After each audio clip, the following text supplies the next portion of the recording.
먼저 주께 같이 기도하시죠. 거룩하신 주님, 오늘도 우리들로 하여금 종교개혁을 다시 한번 생각해 볼 수 있게 하심을 감사합니다. 날마다 주님의 뜻 안에서 살아가는 우리가 10월이 되면 교회를 새롭게 하시는 주님을 생각하게 됩니다.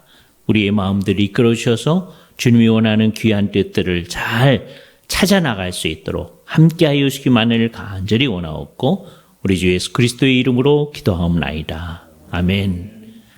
올해도 또 여러분들을 만나 뵙게 돼서 반갑습니다. 우리는 적어도 1년에 한 번씩 만납니다. 종교개혁 때 같이 생각을 나누는 거죠. 그죠? 벌써 몇 년째 됐습니다. 그러니까 우리의 공통점은 뭐냐? 주께서 성경의 근거에서 우리를 개혁해 가시잖아요. 그죠? 종교개혁을 한마디로 말하면 성경이 말하는 대로 믿고, 근데 이제 천주교인들, 그러니까 배경은 천주교인이었는데 천주교인들 가운데서 이 사람들이 물론 이제 열심히 안 하는 사람도 있습니다. 근데 열심히 하는 사람도 있죠. 근데 둘 다가 다 문제죠. 열심히 안 하는 것도 문제고 열심히 하는 것도 문제인데, 특히 열심히 안 하는 사람은 그냥 내버려둬도 그냥 열심히 안 하니까 별 문제가 없는데, 그래도 열심히 안 하는 천주교인도 그냥 대충 천주교에서 가르치는 가르침이 옳다 이렇게 생각하고 있거든. 우리나라도 마찬가지입니다. 그런데 그거를 성경에 비추어 봤을 때 이게 우리가 믿는 게 성경이 저기 아니구나 하는 걸 발견하고 그렇게 고치려고 하는 거죠. 그게 종교개혁이에요. 그죠? 그 세 가지가 가장 기본적인데, 첫 번째는 믿는 바가 성경적인가 아닌가 이렇게 고치는 거죠. 두 번째는 예배 방식이 성경적인가 아닌가. 그러니까 여기서 이제 우리가 강조하는 건 뭐냐면 예배를 하면 그냥 된다. 그게 아닌 거예요. 성경이 말하는 방식으로 예배하는가 아닌가. 그게 매우 중요하다는 거죠. 그 다음에 세 번째는 교회의 모든 것. 여러 가지 다 포함돼요. 교회의 제도라든지 교회의 직분이라든지 뭐 이런 것들이 과연 성경적인가 아닌가. 그런 거죠. 그래서 그 모든 것을 이제 종합을 하면 뭐냐? 우리의 사는 게 성경적인가 하는 거예요. 이게 제일 어려운 문제입니다. 왜냐하면 우리 믿는 거 성경적으로 하자 우리가 막 강조하잖아요. 우리 예배를 성경적으로 하자 이렇게 강조하잖아요. 그럼 이제 그 얘기를 이제 들으면서부터 고깝게 듣던 사람들이 맨 나중에 우리가 성경대로 살아야 된다. 그게 종교개혁이 말하는 바다. 그러면 이제 딱 드디어 할 말이 생긴 거예요. 그래서 우리한테 질문을 합니다. 당신네들은 성경대로 삽니까? 이렇게 그렇죠? 성경대로 처음부터 끝까지 다 사는 사람 손 들으라고 그러면 손 들 사람 아무도 없잖아요. 그죠? 그게 이제 우리로 하여금 그러니까 당신네들도 성경대로 다 못 살면서 물론 당신네들이 그렇게 노력하겠죠. 이렇게 얘기하죠. 우리 모두 그렇게 성경대로 살려고 노력하잖아요. 그런데 성경대로 다 못 사니까 여기 이제 걸려 넘어지시면 안 돼요. 그러니까 성경대로 믿으라는 얘기도 하지 마십시다. 성경대로 예배하라는 얘기도 하지 마십시다. 성경이 말하는 교회 제도를 갖자는 얘기도 하지 마십시다. 이렇게 해서 우리로 하여금 아무 말도 못하도록 막으려고 하는 게 이 세상의 세력입니다. 그렇죠?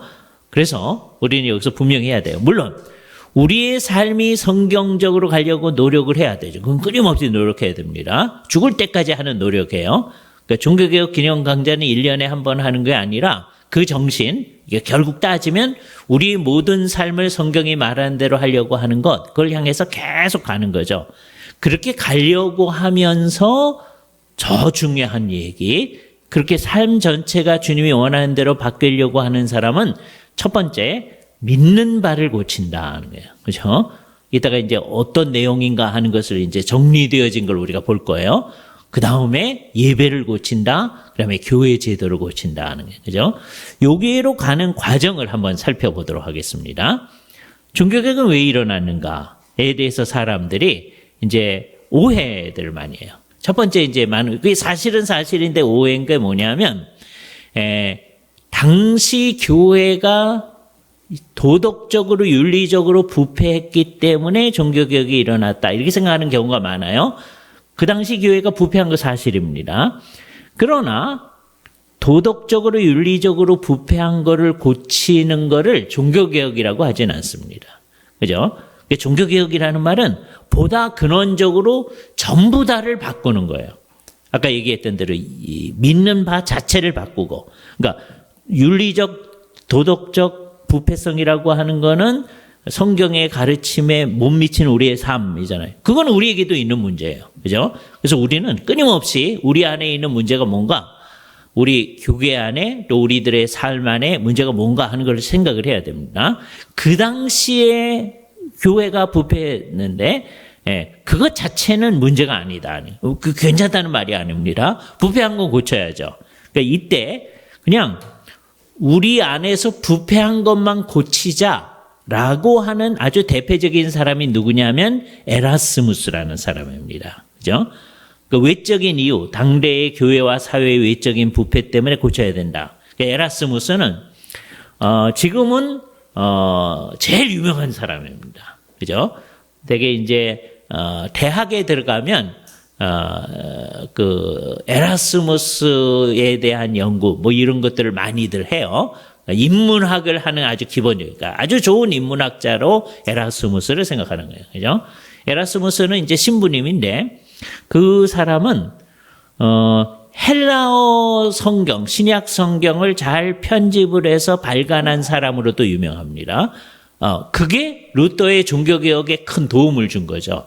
그런데 그 사람은, 우리 성경을 이렇게 잘 이제 원본 성경에 근거해서 성경이 있을 수 있게 만들어 놓은 거예요. 루터가 이제 그걸 가지고 독일어로 번역합니다.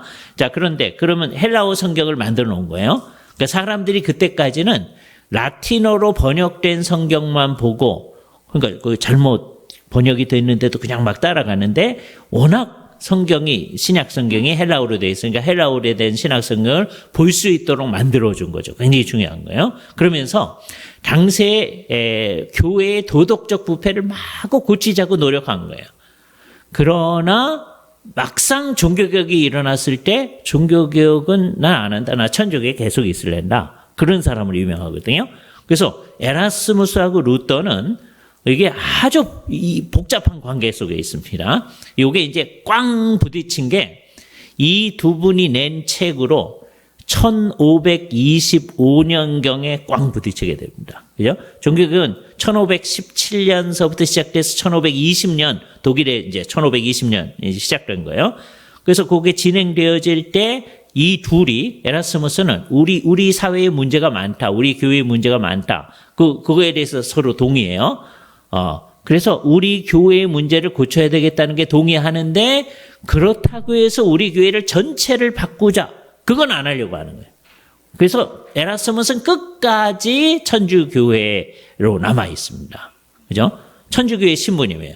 루터는 천주교회 신부님인데 쫓겨났죠.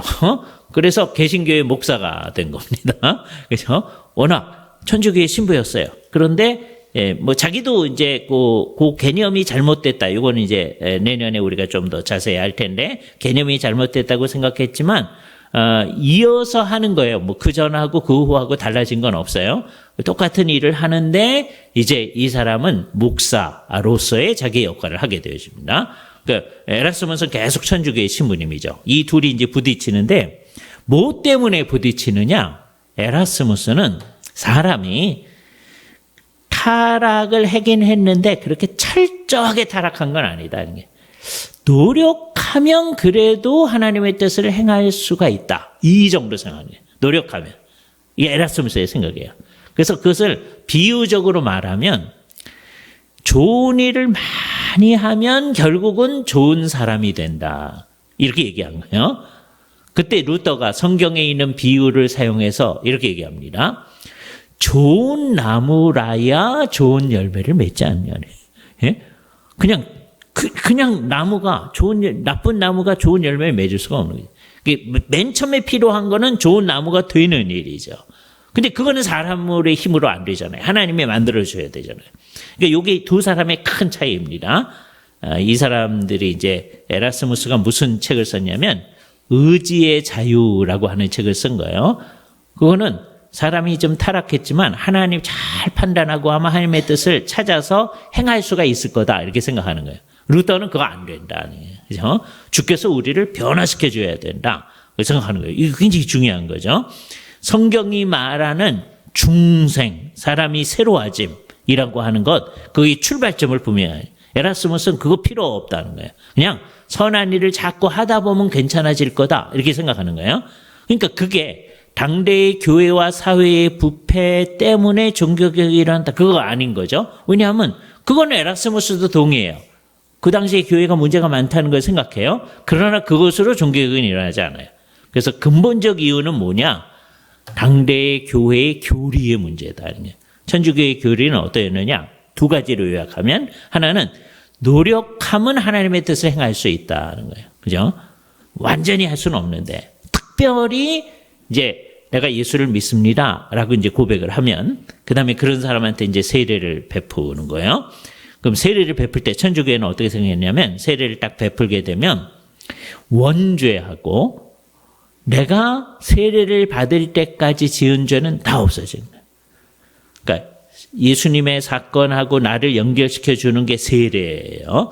천주교에서는. 그 세례를 받을 때 원죄도 없어지고 내가 행한 자범죄 가운데 세례 받을 때까지의 죄까지 없어진다는 거예요.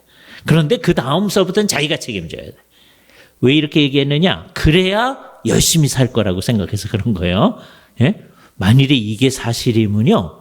우리는 어떻게 해야 되느냐 하면 그래서 그렇게 한 사람 되게 많습니다. 세례 받는 걸 자꾸 연계하는 거예요. 예수를 믿는데 세례 받는 걸 연계해요. 왜요? 세례를 받을 때까지의 죄는 예수님이 세례 받음으로써 씻어준다니까. 그렇죠? 예. 그래서 뭐라고 요청하느냐면 잘 지켜보다가요. 내가 죽으려고 하면 그때 세례해 주세요. 왜 이러는 거예요? 그게 이게 두 가지가 문제가 있는 거예요. 첫 번째는 잘못된 가르침이 있기 때문에 첫 단추가 잘못 끼워진 겁니다. 그러니까 두 번째 단추도 잘못 끼워진 거죠. 사람이 옷을 이렇게 입으면 얼마나 이상하겠어요? 그게 그겁니다. 그죠? 잘못된 가르침, 세례 받을 때 죄가 없어진다. 그렇게 생각하니까 그러면은 나 죽을 때 세례 해주세요. 뭐 이런 얘기가 나타나는 거예요. 그죠? 그러니까 요게 아주 심각한 문제를 일으키는 거예요. 그래서 사람들이 잘못된 교리적 가르침을 가르쳐요. 그래서 다 이제 죽으면 대부분의 세례를 받은 사람들도 열심히 주님의 뜻을 다 행하지 않았으니까 다 하늘에 곧바로 가지 못하고 다 연옥에 간다. 그렇게 생각하는 거예요. 천주교에서는 지금도 그렇게 생각하는 거예요. 자기 이름 앞에 거룩한 사람, 세인트, ST 그 이름이 있는 사람은 죽자마자 하늘에 가요. 예? 그러나 그렇지 않은 사람들은 대부분 다 연옥에 간다. 근데 문제는 성경에 연옥이라는 게 없어요. 천주교에는 있다고 만들어냈어요. 잘못 사용하는 거죠. 그러니까 없는 거예요. 이런 것들이 잘못된 교리의 문제예요. 그죠? 믿는 바를 성경대로 하는가 안 하는가. 그죠? 그러니까 종교개혁이 일어나는 건 뭐 때문이다? 잘못된 것을 믿고 있기 때문에 그거를 고치자는 거예요. 잘못된 방식으로 예배하고 있기 때문에 그걸 고치자라고 하는 게 문제다. 오늘 한국교회는 어떠한가? 자, 요때 이제 얘기를 해야 됩니다. 교회에 문제가 많잖아요. 그럴 때 이제 사람들이, 이렇게 문제가 많으니까 종교개혁이 일어나야 됩니다. 제2의 종교개혁이 일어난다. 그런 사람이 있거든요. 그 종교개혁이 뭔지를 모르는 거예요. 잘못된 걸 고치는 게 종교개혁이 아니고, 종교개혁은 교리를 고치는 거다. 교리가 잘못되어 있을 때. 근데 한국교회는, 실천은 잘못하고 있죠. 많아요. 우리 잘못하는 거. 그러나 교리는 아주 단적으로 얘기하면 우리 대개 장로교회는 웨스트민스터 신앙고백서와 대요리 문답, 소요리 문답 그걸 우리의 문답서로 하고 있잖아요. 그죠? 요거 여러분들이 다시 한번 쭉 공부를 해 보시기 바랍니다. 영음사에서 요번에 웨스트민스터 신앙고백서를 다시 번역한 게 나왔어요. 그거를 잘 활용하시면 좋아요. 그렇죠? 이제 목사님이 교회에 이제 많이 갖다 놓으실 거예요.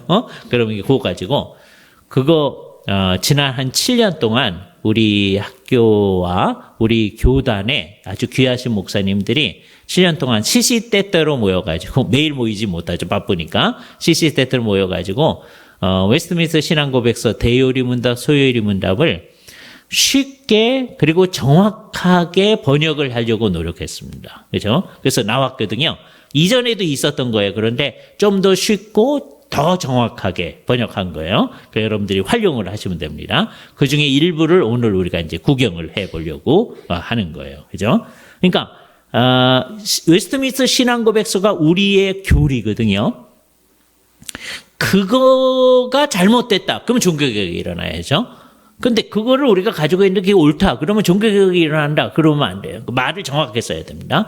교회에 문제가 많다. 그러니까 좀 바꿔줘야 된다. 그건 말이 돼요. 그러나 제2의 종교개혁 그런 얘기를 쓰는 거 아니에요. 정신이 나가면 그런 얘기가 주변에 많이 나타납니다. 예. 그러나 에라스무스가 얘기한 이 세상에 교회에 문제가 많기 때문에 고치는 그건 종교개혁이라고 하지 않는 거죠. 그죠? 그러니까 종교개혁은 지금 또 여기서 일어난다. 그럼 우리의 믿는 바를 고치자는 거거든요. 그건 잘못하는 겁니다.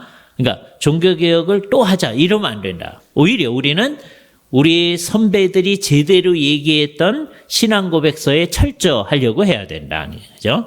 이때 우리한테 제일 도움이 되는 게 웨스트민스터 신앙고백서예요. 그죠? 청교도라는 분들이 있죠. 영국의 이제 사람들입니다. 이 청교도들이 정말 잘한 거 여러 가지가 있는데, 청교도는 아주 다양해요. 여러 종류의 보인 거예요. 근데 청교도들 가운데 가장 큰 기여는 뭐냐? 첫 번째는 성경을 번역한 거예요. 성경을. 그죠? 그 전에도 성경 번역이 쭉 있었습니다. 그런데 정확하게 번역을 하려고 한 거예요. 그래서, 영국의 이제, 왕실의 혈통이 끊어졌을 때, 이거 어떡할까? 그러다가 저 스코틀랜드에 제임스 6세가 나이가 어린 왕이 있었어요. 그분이 이제 그 다음 이제 왕이 계승자가 되는 거예요. 왜냐하면 중세 유럽에 있는 왕가들은 다 이렇게 연결이 돼 있거든요. 자기네 왕실의 혈통이 끊어졌을 때 가장 가까운 친척에 해당하는 사람을 찾는 거예요. 스코틀랜드의 제임스 6세가 제일 가까워요. 그죠? 그래서 그 사람을 영국의 왕으로 모셔오게 된 거예요.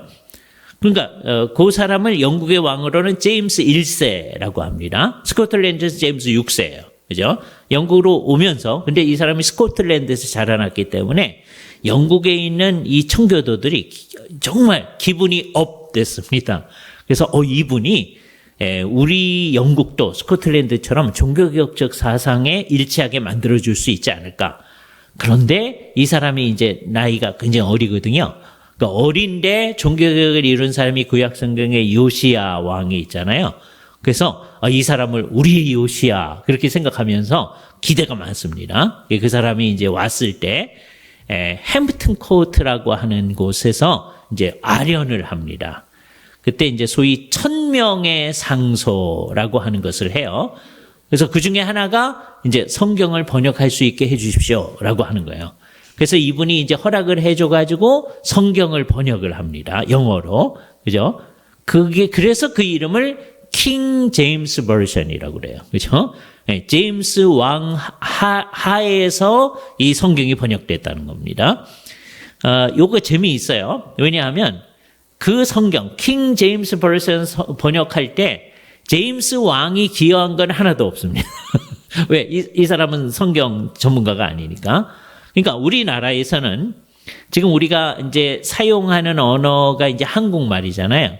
옛날에도 조금 이게 다르긴 했겠지만 이 말을 계속 써왔어요. 조선시대 때 하는 말을 우리가 잘 들으면 무슨 말인지 어떤 건 알아듣고 어떤 건 못 알아듣습니다. 그거 어떻게 아느냐? 훈민정음 맨 앞에 있는 말, 세종대왕이 한 거를 통해서 우리가 알 수 있어요. 예? 그 어떻게 돼 있어요? 예? 나라 말이, 중국말과 달라서 말하는 거하고 하는 것이 서로 사맞디 아니할세. 그래서 일치하지 않으니까 이러는 거예요. 그러니까 들으면 우리가 알아듣기도 하고 못 알아듣기도 하고 이렇게 하잖아요. 그런데 그래서 말하는 대로 쓰도록 하는 글을 만든 거예요. 말하는 대로 쓰도록 그래서 그 이름을 이제 소위 훈민정을 새로 28자를 맹가노니 그렇게 얘기하잖아요. 만드노니 그렇죠? 이를 수비 배워 어린 백성이 이루고자 할 수 있도록 하기 위해서 내가 만든다. 이렇게 하잖아요. 그때 세종대왕은 집현전 학자들이 이 작업을 할 때, 그 글자를 만드는 일을 작업할 때 자기도 기여한 바가 있습니다. 그렇잖아요? 그래서 나중에 요거를 우리가 한글이라고 이름을 붙이죠. 세종대왕이 이걸 한글 그런 건 아니에요. 세종대왕은 이제 나라 말이라고 생각합니다. 우리의 말에 맞게끔 글자를 만든 거죠. 예. 그래서 훈민정음이라고 이제 표현을 했던 거죠. 그걸 나중에 한글이라고. 이것도 재미있는데 헐버트라고 하는 선교사가 이름을 한글이라고 합니다. 예? 여기 재미있어요. 선교사가 우리한테 도움을 줬습니다. 그 한글, 훈민정음 창제된 거는 벌써 옛날이에요. 근데 나중에 선교사가 이 이름을 한글이라고 하고 그걸 주시경 같은 한글 학자들이 받아서 한글이라고 하고 있는 거죠. 그죠? 한글은 글자예요. 우리 말은 그 글자가 있기 이전에 이미 사용된 거잖아요. 그런데 훈민정음 창제할 때 세종대왕은 기여한 바가 있어요. 근데 킹 제임스 버전 번역할 때 제임스 왕은 기여한 바 하나도 없습니다. 기여한 바가 있긴 있는데 번역해라. 예? 왜 그게 굉장히 중요한 게 그 전에는요. 성경을 번역하잖아요. 아주 대표적인 사람이 여러 사람이 있었어요. 위리엄 틴델이라는 사람이 있었는데 그 사람 성경 번역했거든요. 그게 틴델 역이라고 그래요. 그랬더니 이 사람을 목을 비틀고 화형시켜서 죽였습니다. 예? 1536년. 그러니까 옛날에는 성경 번역하면 죽는 거예요. 그런데 킹 제임스 왕이 번역해라. 그러니까 얼마나 기분 좋게 열심히 번역했겠어요. 여러 사람들이. 그죠? 그래서 청교도들이 굉장히 중요한 게 성경 번역한 거예요. 그 다음에 이제 이따 오늘 얘기하려고 하는 웨스트민스터 신앙고백서를 만든 겁니다. 그러니까 청교도들은 구체적인 생각에 있어서는 여러 가지가 다르지만 딱 하나 일치하는 바가 있는데 성경이 모든 것의 중심이라는 생각, 그거는 일치한다. 그렇다면 우리도 그러는 사람이죠. 그래서 우리도 청교도다. 그렇게 생각해야 됩니다. 예? 청교도는 옛날 영국에서 일어난 운동이고 그게 이제 미국으로 가는 운동이에요. 예? 그래서 마지막 청교도라고 하는 사람은 저 미국으로 이민가 있던 사람 가운데 요나단 에드워즈라는 사람이 있습니다. 그래서 흔히 그 사람을 마지막 청교도 그렇게 얘기하거든요. 이제 재미있게 하는 말이에요, 사람들이. 근데 그분이 마지막 청교도가 아니라 우리도 성경이 모든 것이 중심이라고 생각하고 있으니까 우리도 뭐라고 생각하며 살아야 돼요? 우리도 청교도다. 이렇게 생각해야 돼요. 그죠? 그러니까 요나단 에드워즈가 마지막 청교도가 아닙니다. 역사 가운데는 그렇게 얘기하는 거예요. 이 청교도 운동하고 전혀 상관없이 한국 땅에 사는 우리도 청교도다. 왜? 우리도 뭐라고 생각하니까? 성경이 모든 것의 중심이라고 생각하니까.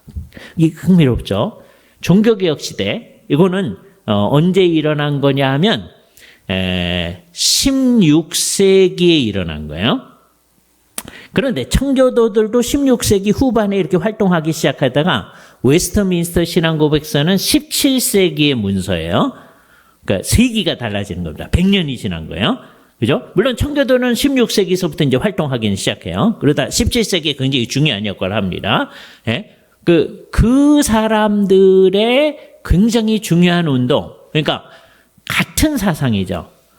루터나 칼빈이 성경에 근거해서 모든 것을 하려고 했듯이 영국 상황 가운데서 성경에 근거해서 살려고 했던 사람, 청교도들이라면 우리는 요것을 같이 물려받고 있는 거죠.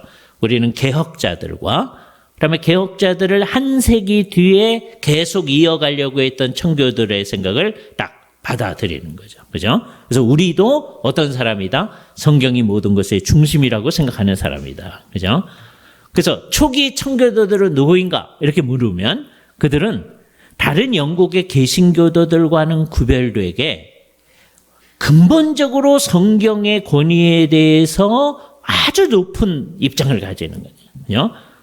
자, 영국에는 그 당시에 천주교에 계속 옛날서부터 있었으니까 있자고 하는 사람들이 있고 그 사람들이 있어요. 두 번째는 종교개혁을 따르니까 영국 국교회에 있자 그런 사람이 있어요. 이 사람들이 훨씬 더 많아요. 그리고 소수가 청교도입니다. 그런데 이 셋을 딱 따지면 청교도들은 성경을 모든 것을 중심으로 놓는 거예요. 그죠? 천주교도들은 성경 중요시해요. 그러나 성경 외의 전통도 매우 중요시합니다. 그 입장의 중간쯤에 있는 사람들이 나머지 영국 국교도들입니다. 그죠? 그래서 우리는 청교도들의 모든 기여는 전부 다 어디서 왔다? 성경에 대한 그들의 사랑에서 왔다는 게. 우리한테도 그런 게 있기를 바라죠. 그죠? 초창기 우리의 선배들, 맨 처음에 선교사들이 복음을 전해줬을 때 우리의 선배들은 선교사들한테 그런 인상을 줬습니다. 이 사람, 한국 초창기 예수를 믿는 사람들이 성경을 너무 사랑하는 듯한 인상을 줬어요. 그게 이제 진짜였는지 아니면 선교사들이 속은 건지는 모릅니다. 예? 그 후예들인 우리가 그거를 드러내줘야 되는 거예요. 옛날에는요, 성경이 이렇게 번역이 안 돼 있거든요. 그랬더니 그 우리 선배들이 뭐라 그러냐면 두 가지 요구를 한 거예요. 성경을 다 번역해 주세요. 예? 그러니까 선교사들이 그 바쁜 선교 일정 가운데 성경을 번역하는 일을 열심히 했습니다. 정말 이게 쉬운 일이 아니거든요. 예? 왜? 우리 사람들이 자꾸 성경을 번역해 달라고 그래요. 예? 그래서 이 사람들이 자꾸 청원하고 하는 걸 볼 때, 그리고 시간이 나면 모여가지고 우리 이렇게 모일 테니까 성경 좀 가르쳐 주세요. 그렇게 했어요.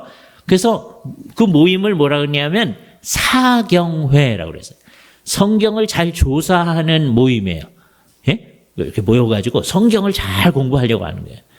그래서 남자들은 남자들대로 모이고 여자는 여자들대로 모이고, 그럼 남자 사경회, 여자 사경회 있잖아요. 저 북쪽에서 이제 모일 때는 옛날에 함경도 사나이 사경회 뭐 이런 거 있습니다. 남자들 모이는 거예요. 그죠? 여자들은 여자들끼리 모여가지고 선교사 부인이나 여자 선교사가 이제 성경 가르치기도 하고요. 그런 사경회 열심히 했던 거예요. 그러니까 그렇게 열심히 하니까 선교사들이 본국으로 선교 편지를 하면서, 여러분들 지금 선교사들이 여러분 선교 좀 도와주면 선교 편지 보내주잖아요. 그때 그 선교 편지에다가 이 한국 사람들은 그들이 하는 말로 Bible loving believers 그렇게 했어요. 성경을 사랑하는 신자들입니다. 이 사람들이 성경을 빨리 번역해 달라고 합니다. 이런 얘기를 하는 거예요. 이게 이제 속은 건지 아닌지를 우리가 이제 확실히 해줘야 되는 거예요. 그래서 이제 번역을 해주고 이제 우리말로 다 됐습니다. 이제는 번역해 주십시오 할 필요가 없어요. 이게 또 새롭게 번역해야 되지만 그 작업도 진행 중입니다. 그렇지만 이게 우선은 번역되어 있어요. 그랬더니 번역이 다 됐더니요, 보지도 않아요. 네? 이게 계속 되어지면 우리가 이거 안 보고 연구도 안 하고 그러면 옛날 선교사들이 속았구나. 물론 그 우리의 선배들은 진짜였어요. 근데 우리가 어떻게 하느냐에 따라서 이게 나타나는 거예요. 그렇죠? 그러니까 우리들이 진짜 이 청교도들의 후예다라고 하는 것을 드러내야 됩니다. 청교도들의 모든 기여는 성경에 대한 사랑에서 나온 거다. 그렇다면 우리에게서도 그런 게 있어야 되지 않을까 생각해야 됩니다. 그래서 첫 번째 작업이 맨 처음에 그들에게 있는 성경이 있었는데요. 두 권이 있었어요. 첫 번째는 1560년대에 완성되어 있었던 제네바 성경이라는 게 있습니다. 1560년대. 그리고 매튜 파커 대감독 후원하에서 나온 1568년에 소위 감독 성경이라고 하는 게 있어요. 근데 그 성경보다 사람들은 제네바 성경을 더 좋아했어요. 예? 그래서 많이 그거를 왜 제네바 성경이라고 하느냐?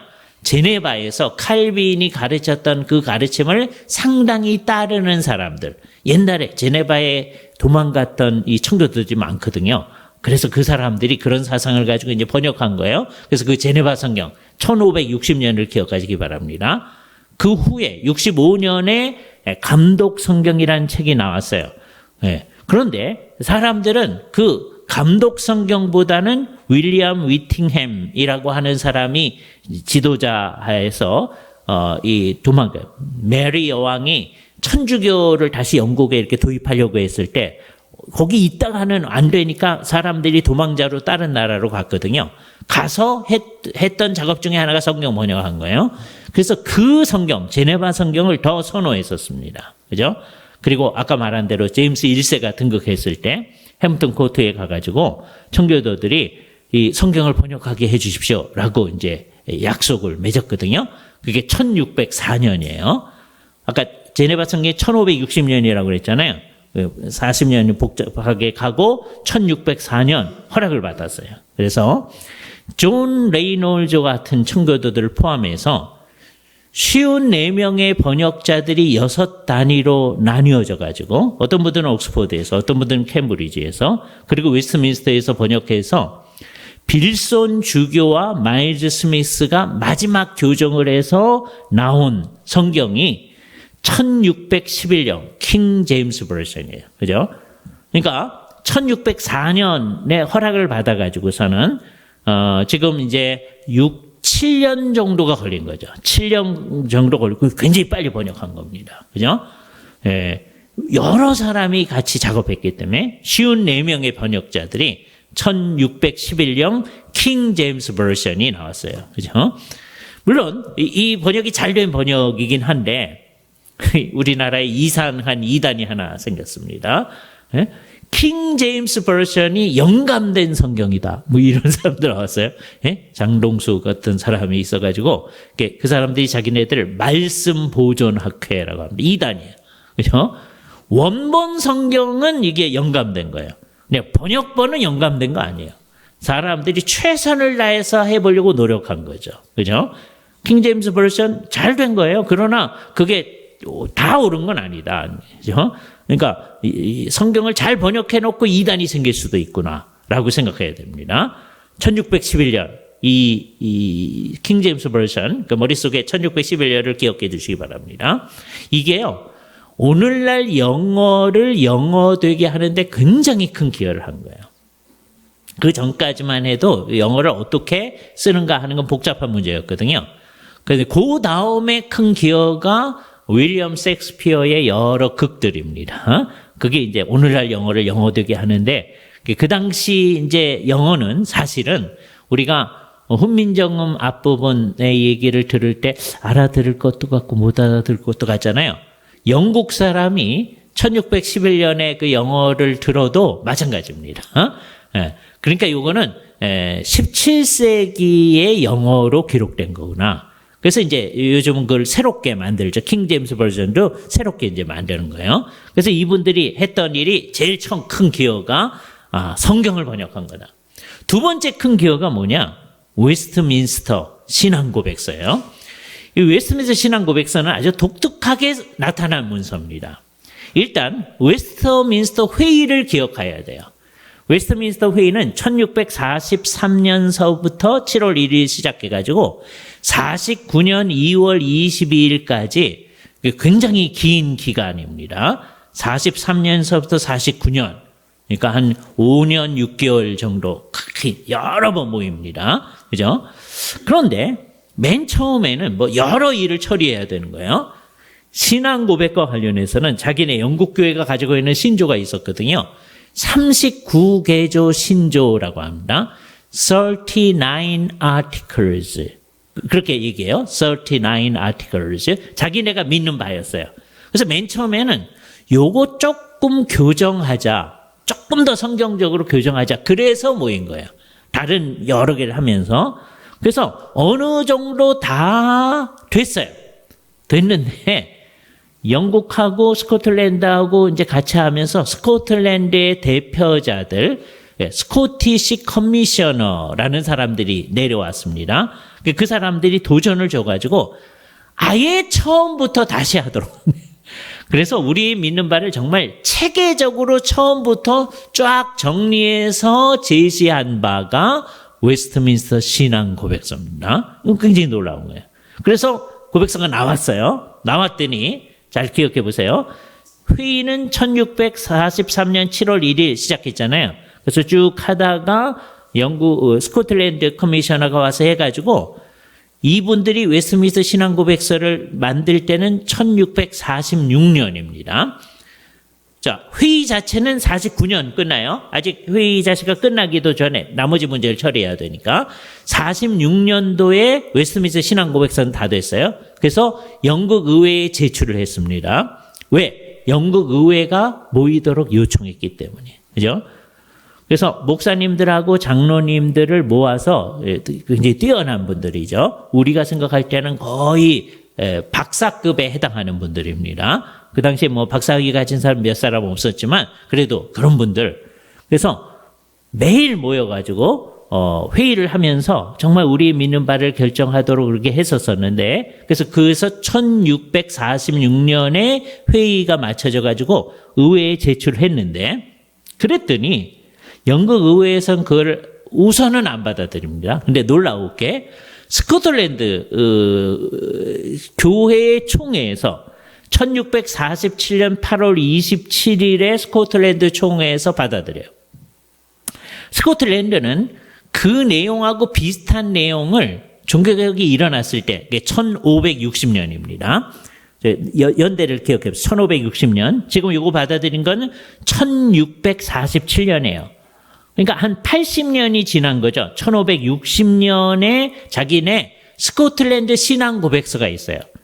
존 낙스를 비롯해서 6명의 이름이 요한, 존이니까 전부 다 흥미롭게 6명이 작성했는데 그 사람들의 이름이 다 요한이에요. 성은 다 다른데 그 6명의 요한이 작성한 문서, 그게 이제 스코틀랜드 신앙고백 1560년 문서예요. 그거 내용은 웨스트민스터 신앙고백서하고 거의 비슷합니다. 그런데 그거보다 더 상세하니까 요거를 1648년 8월 27일 스코틀랜드 총회에서 받아들여요. 이게 우리 신앙고백서입니다. 그렇게 얘기해요. 그리고 영국 의회에서는 이게 웨스트민스터 회의 자체가 영국 의회에서 요청해서 모인 거거든요. 국가에서 돈 대가지고 다 모인 거예요. 그런데 영국 의회에서는 우선은 부분적 수정을 거쳐서 조금 받아들이긴 했는데 영국에서는 한 번도 이 웨스트민스터 신앙고백서를 자기네 신앙고백서 받아들인 적이 없어요. 이게 놀라운 일이에요. 자기네가 돈을 내가지고 위대한 분들을 이제 오셔가지고서는 이 회의를 하라. 그러면서 식사비, 숙비 다 제공을 한 거예요. 그래가지고서는 몇 년을 거쳐서 43년서부터 생각해도 46년까지 한 3년이잖아요. 3년 동안 그 작업을 해서 나온 문서를 영국에서는 받아들이지 않습니다. 흥미롭죠? 자기네가 했는데. 그래서 그 어디서 모였느냐? 웨스트민스터 애비라고 하는데 거기 가끔 가다가 거기서 결혼식도 하고요. 거기에 뭐 전몰 장병들을 위한 무명용사를 위한 묘비 뭐 있고 뭐 그런데요. 런던에 가면 영국 국회의사당은 다 알잖아요. 소위 빅벤이라고 하는 그 큰 시계탑이 있는 거, 그죠? 그 중학교 때 이제 교과서에 보면 나오는 거 있잖아요. 그 옆에 바로 있는 예배당입니다. 그러니까 국회의사당 좀 옆에 있기 때문에 찾아가기도 쉽고 국가 행사를 거기서 많이 하는 거죠. 거기서 모이는데 예루살렘 방이라고 하는 방에서 주로 모였습니다. 왜냐하면 거기가 제일 따뜻해요. 그죠? 이게 몇 년을 하니까 겨울에는 굉장히 춥잖아요. 예? 그래서 추우니까 따뜻한 방에 모여야 되거든요. 예루살렘 챔버에 모여가지고서는 정말 다 따지면 한 120명 모여야 되는데 뭐 120명 다 모이는 건 아니고 모여가지고 늘 회의를 한 거예요. 한 3년 동안. 그래서 나온 문서인데 영국 교회는 그걸 받아들이지 않는 거예요. 그죠? 안타까워요. 그죠? 그 웨스트민스터 신앙고백서와 아이들을 가르치기 위한 소요리문답, 그다음에 목사님들로 하여금 성도들을 어떻게 가르쳐야 되느냐 하는 것을 잘 상세히 기록한 대의오리문답, 이것을 우리는 웨스트민스터 표준 문서라고 얘기합니다. 웨스트민스터 스탠다드, 이게 이제 우리하고 관련되는 거거든요. 오늘은 이 내용이 우리한테 중요한 거예요. 그죠? 이것도 뭐에 근거하고 있는 거냐? 아까 청교도들 전체가 뭐에 근거했다고 그랬죠? 성경. 그래서 여기서도 뭐가 제일 중요해요? 오직 성경이 중요했어요. 그래서 웨스트민스터 신앙고백서 제1항이 뭐로부터 시작하느냐 하면 제1장이 성경으로부터 시작합니다. 이게 매우 중요한 거예요. 그죠? 오직 성경이에요. 그래서 신학적 논의는 다 성경으로부터 시작해서 성경으로 맞춰져야 된다. 그래서 그 1장에 보면요. 웨스트민스터 신앙고백서 그 1장의 성경에 대해서 얘기하면서 창세기서부터 요한계시록까지 이름을 쭉 다 써놓습니다. 제가 중학교 때 이거 공부하면서요. 아니 그거 성경책에 보니까 창세기에서부터 다 있는데 예? 그거 뭐로 여기 써놨을까 궁금해한 적이 있었거든요. 왜 써놨을까요? 이게 종교개혁한 지 한 100년 지난 다음의 상황이에요. 그런데도 이 66권에 속하는 성경 이외의 다른 것에 근거하여서 믿으려고 하는 사람들이 상당히 있기 때문에 우리는 그거 안 믿는다. 우리는 뭐에 있는 것만 믿는다? 이 66권에 있는 이 말씀에만 근거해 믿는다. 그래서 우리의 모든 논의도 다 뭐에 근거한 거다? 이 성경에 근거한 거다. 그래서 이걸 딱 분명히 한 거예요. 정경에 속하는 책들로부터만 신학적 논의를 하겠다. 다른 거에 근거하지 않는다. 그래서 외경은 영감된 책이 아니며 따라서 정경의 일부가 아니고 하나님의 교회에 아무 권위가 없다고 하는 것을 분명히 천명하고 있는 거예요. 그죠? 여러분이 외경을 공부하고 싶으면 어떻게 하면 되냐면요. 천주교회하고 우리 개신교회가 힘을 합쳐서 번역한 성경이 있어요. 그래서 공동 번역 성경이 있습니다. 그거 이렇게 참조해 보는 건 좋아요. 참조해 볼 때 어떻게 주의해야 되는데 구약이 있어요. 신약이 있어요. 근데 그 중간에 이 외경 책이 있습니다. 그러니까 외경은 성경이 아니라고 생각하면서 참조해 보면 되는 거예요. 근데 같이 인쇄되어 있으니까 천주교에서는 그 외경까지가 성경이라고 생각하는 거예요. 우리는 웨스트민스터 신앙고백서가 아주 대표하는 바대로 모든 개신교인들은 그거는 성경이 아니다. 그건 어떤 역사에 대한 얘기가 거기 기록되어 있기 때문에 과거에 어떤 일이 있나 하는 것을 참조해 볼 수는 있지만 그건 성경이 아니다 라고 하는 것을 생각해야 됩니다. 우리의 모든 것은 다 뭐에만 근거한다? 오직 66권 성경에만 근거한다. 66권 그러면 좀 애매하잖아요. 우리 이게 한 권으로 딱 생각되니까요. 그러나 이거는 사실은 오랜 세월에 걸쳐서 하나님께서 여러 사람의 저자를 동원해서 주신 하나님의 계시란 말이에요. 그래서 우리에게는 한 권으로 묶여져 있지만 이게 이렇게 주어져 있다는 게 너무 감사한 일인데 이게 하루아침에 위에서부터 이렇게 떨어졌다고 생각하면 안 된단 말이에요. 그렇죠? 하나님의 계시가 여러 시대에 걸쳐서 우리에게 주어진 것을 우리에게 묶어 주신 것이다 라고 생각해야 됩니다. 뭐가 좀 잘못됐어요? 교회의 소식이 나오고 어떻게 된 걸까요? 예. 이제 웨스트민스터 신앙고백서의 내용 하나하나를 생각하면서 우리들이 이제 살펴보도록 하겠습니다. 예. 그 다음을 가면 되는데, 요 다음. 예. 사망. 여기까지. 그거 없어졌네. 예. 거기서부터가 중요한 건데. 그죠? 여러분의 이 홈페이지에 가서 5쪽을 보시면 됩니다. 5쪽. 이게 우리한테는 제일 중요한 거예요. 5쪽. 자, 5쪽 중간서부터 보면은요, 웨스트민스터 신앙고백서를 잘 보면 뭐를 가질 수 있느냐? 잘 하셨네.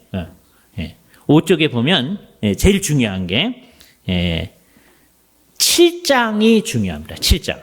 그 뭐냐면 하나님의 언약에 관한 거예요. 언약. 그래서 그 당시 이제 많은 논의가 있었는데 그걸 딱 정리를 해준 거예요. 그래서 어떻게 정리를 해줬느냐? 맨 처음에 아담하고 하나님이 행위 언약을 맺으셨다. 예? 이거 굉장히 중요해요. 행위 언약을 맺으셨다.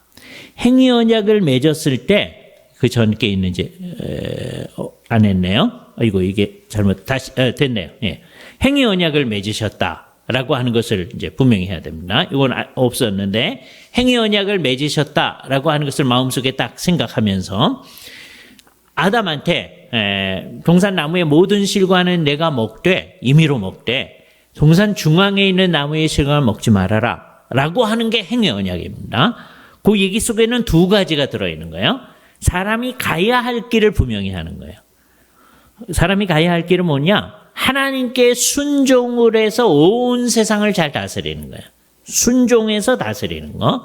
그죠? 근데 그때 어떻게 해야 되느냐? 자기 마음대로 하면 안 되고 하나님께 순종해서 그렇게 하는 거예요.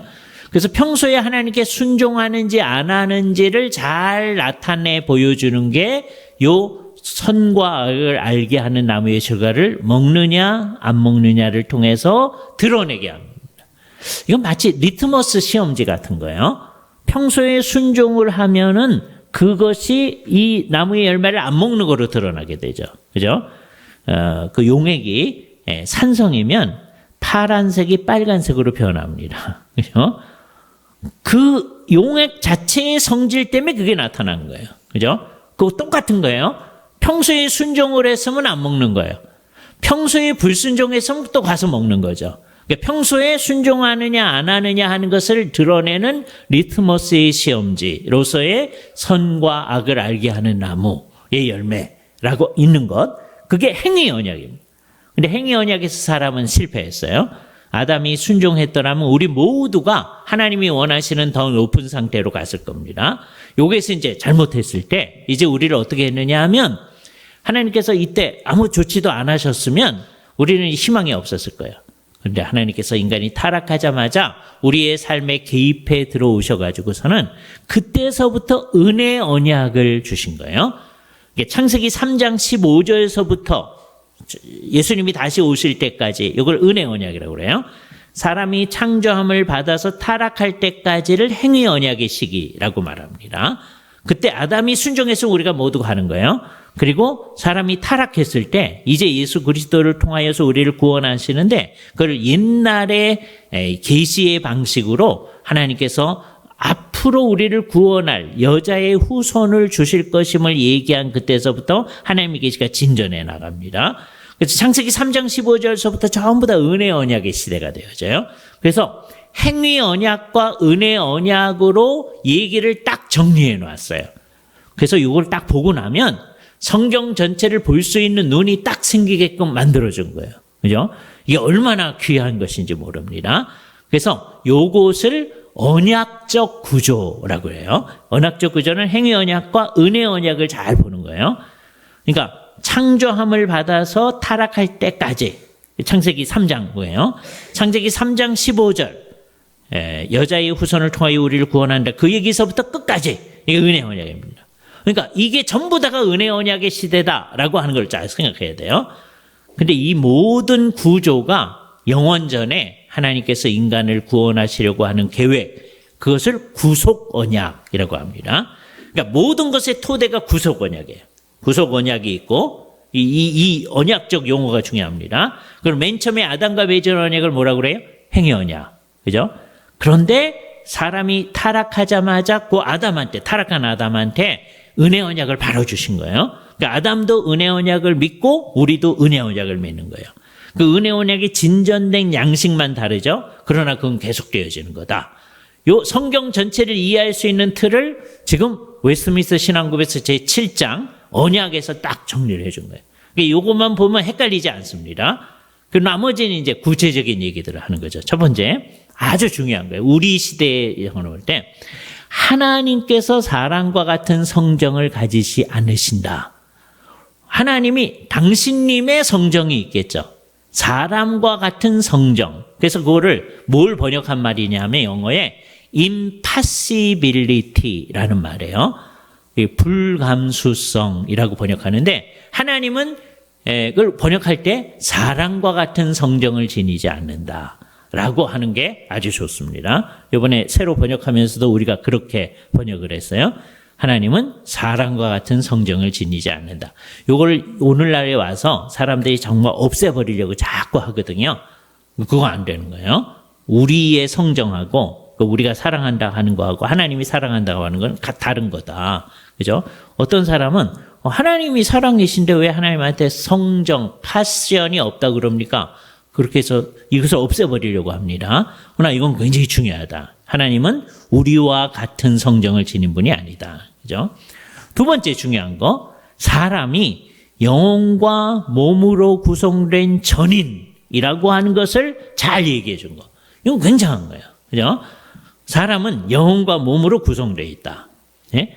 오늘날 또 이거를 없애버리려고 하는 사람들이 있습니다. 그렇게 되면 복잡한 문제가 생겨지는 거예요. 이게 살아있을 때는 같이 있습니다. 지금 여러분이 이 얘기를 들으려면 몸이 여기 있어야 되고요. 동시에 여러분의 영혼이 같이 있어야 돼요. 몸은 여기 있는데 영혼이 딴 데 가서 헤매고 있으면 지금 못 알아듣습니다. 몸과 영혼이 같이 있어야 돼요. 그죠? 딱 죽으면 어떻게 돼요? 몸과 영혼이 분리되어져요. 그죠? 예. 그래도 사람은 사람이에요. 몸과 영혼이 분리돼도. 그런데 이제 재미있어요. 영혼은 몸과 영혼이 분리된 다음에도 의식을 가지고 있거든요. 그런데 몸은 그 분리되면 의식이 없습니다. 그죠? 그래서 그거를 뭐라고 그러냐면 시체라고 그러는 거예요. 그 시체를 이제 우리가 화장을 하거나 매장을 하거나 그러잖아요. 그죠? 왜냐하면 그거는 이제 더 이상 사람으로서 기능을 하지 않아요. 그죠? 그러니까 흥미롭죠? 영혼은 죽은 다음에도 의식을 가지고 있다는 거죠. 그죠? 예수를 믿는 우리는 나중에 또 하나를 보겠지만 여기서 이렇게 살다가 죽으면 우리 영혼이 곧바로 하늘에서 주님과 함께 있는 거예요. 언제까지 그렇게 있어요?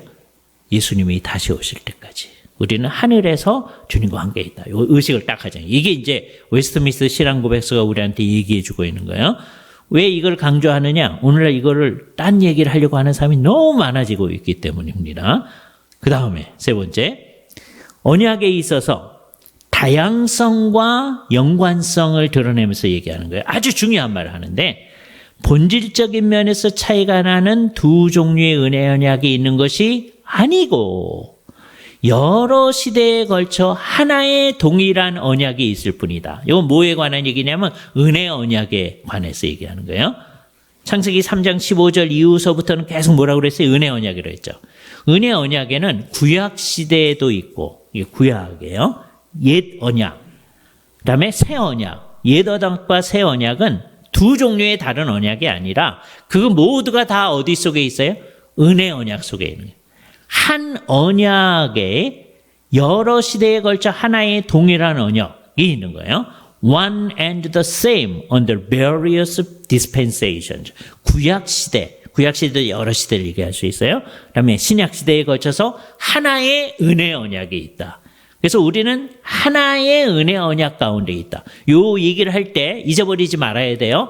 행위 언약을 다 묶으려고 하면 안 됩니다. 행위 언약은 성격이 다른 거예요.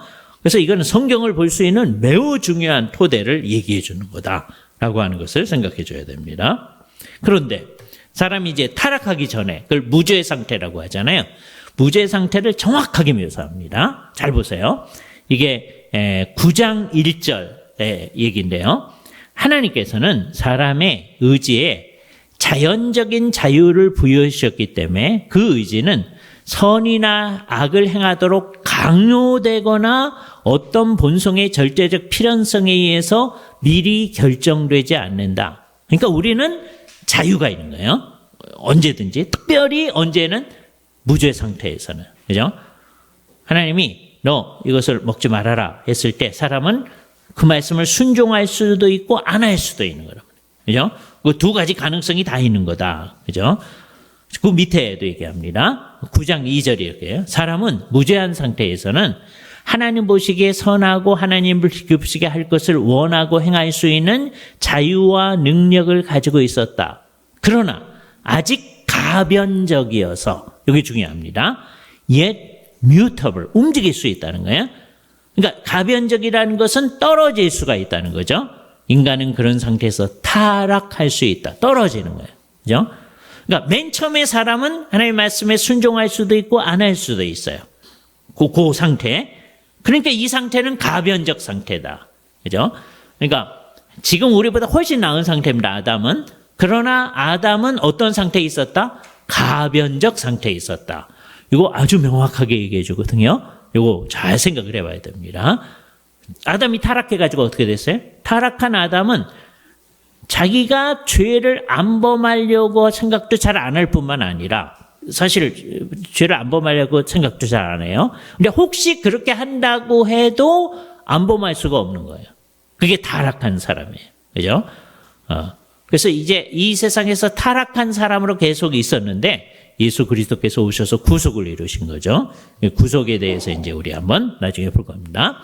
예수님 안에서 구속을 받으면 주께서 이제 우리를 의롭다고 하신 다음에 전생에 걸쳐서 성화가 일어나요. 3절째. 내 예수를 믿었다. 그 순간부터 계속 성화가 일어나는 거예요. 성화는 전인 안에서 되었는 것이지만 영혼과 몸 안에서 성화가 계속 되어져요.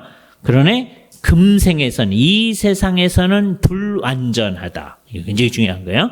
어떤 사람들은 완전히 이룰 수 있다 그런단 말이에요. 그러나 성경을 참조해 보면 이 세상에서는 불완전하다. 그러므로 모든 부분에 얼마간의 부패의 잔재들이 여전히 남아있으며 우리의 모습 속에 그런 게 있는 거죠. 그로 인해서 계속적으로 화해할 수 없는 전쟁이 일어나는 거예요. 뭐와 뭐 사이에 하나님의 뜻을 행하고자 하는 것과 행하고자 하지 않는 것 사이에 전쟁이 일어나. 이게 믿는 사람의 특성이에요. 그래서 육체의 소욕은 성령을 거스리고 성령은 육체를 거스리는 게 이게 영적인 전쟁입니다. 우리의 마음속에 영적인 전쟁이 일어나. 이 전쟁에서 그 남아있는 부패한 부분이 당분간은 상당히 우세할지 모르지만 그게 우리가 많이 경험하는 겁니다. 거룩하게 하시는 그리스도의 영으로부터 계속적인 힘이 공급되므로 이걸 믿으셔야 돼. 성령님이 우리를 계속해서 도와주셔. 그러므로 중생한 부분이 이기게 되고 언젠가 너희 안에서 선한 일을 시작하시니가 그리스도의 예수의 날까지 이것을 이루실 줄을 내가 확신하노라. 바울이 얘기하는 대로 결국은 승리할 거다. 그러니까 우리의 영적인 싸움은 어떻게 되도록 되어 있는 싸움이에요? 이기도록 되어 있는 싸움이다. 그죠? 그리하여 성도들은 은혜 안에서 자라나고 하나님을 경외하는 거룩함을 온전히 이루게 되어진다. 라고 13장 2항하고 3항이 얘기를 해주고 있어요. 우리는 성화되어져 나갈 수밖에 없다. 그죠? 성화하고 똑같은 말이 영적 성장이에요. 은혜 안에서 자라고. 그죠?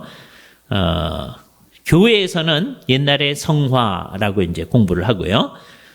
선교단체에서는 영적 성장이라는 말을 많이 써요. 물론 이제 그게 교회 안에도 들어왔어요. 그래서 이제 또 이상한 일이 벌어지는데 교회 안에 성화 따로 영적 성장 따로 이렇게 생각하시는 분들이 있어요. 그거 아니에요. 성화가 영적인 성장이다. 그죠? 중생이 새로운 생명이 태어나는 거예요. 우리 아기들이 어머니 뱃속에서 이제 있게 됐잖아요. 그때서부터 생명이 있거든요. 어머니 뱃속에 있을 때에도. 그죠? 그러다 하고 태어나잖아요. 그죠?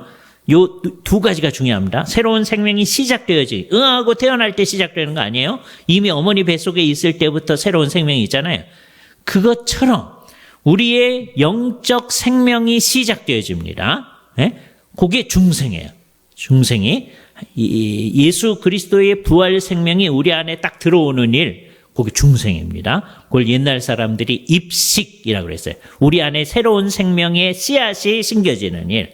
그러면 이제 그게 이제 애가 태어나는 것처럼 하고 태어나는 일이 있을 거 아니에요. 그래서 그거를 신생이라고 표현했었어요. 옛날 사람들이. 중생은 이 두 가지를 다 포함하는 거예요. 새로운 생명의 씨앗이 우리 안에 들어오고 다음에 그게 새로운 생명의 활동을 시작하는 일. 거기까지. 그게 중생입니다. 그 두 가지를 합쳐서. 중생한 사람은 그 다음에 이게 영적 생명의 탄생이니까 그 다음에는 영적 생명이 자라나게 되어 있는데 그게 전부 다 뭐다? 성화다. 쉬운 일은 아니에요. 평생 걸쳐서 이루어지는 거예요. 그러나 누구 때문에 이게 이루어져요? 우리 안에서 거하시는 성령님 때문에 이게 이루어진다. 라고 하는 것을 잘 설명해 주고 있어서 정말 헷갈리지 않게 되어 있습니다. 이것만 잘 따라가면 얘기해요. 믿음에 대해서도 아주 정확하게 얘기해요.